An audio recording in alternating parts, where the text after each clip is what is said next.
I think about the type of brilliant creator that was behind the beauty of everything out in the world, big and small, and smaller and microscopic. And it doesn't matter how much smaller it gets, every detail is meticulous. Nothing has been overlooked from the macro to the micro.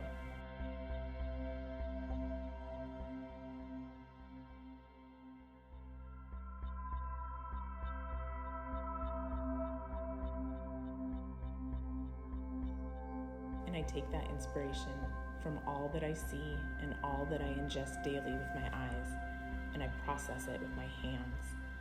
I just can't stop them from moving. I can't stop my body from this constant creation process of repetition and doing the same thing over and over and over again. And it's exhausting and sometimes irritating. And a lot of times it's beautiful. And so when I'm in the process of creating structure and texture in the studio, I'm thinking about how 1 becomes 2, 2 becomes 4, 4 becomes 8, 16, and so on, until there's hundreds and hundreds, and sometimes thousands of these little pieces that are handmade. So when you look at the work, you see a mass. You see a structure, discovering something else about the work with each step.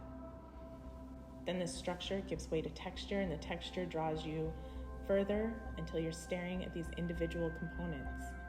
You might have started 20 feet back, but in the end, you're standing 2 inches away with your nose in the art, wanting to touch it, wanting to interact with it.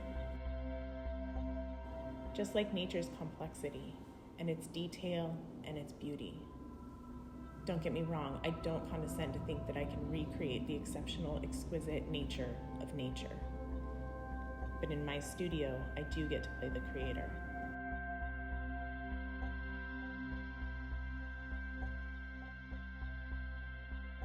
I get to play with those structures, and I get to play with color and all these amazing materials at my disposal.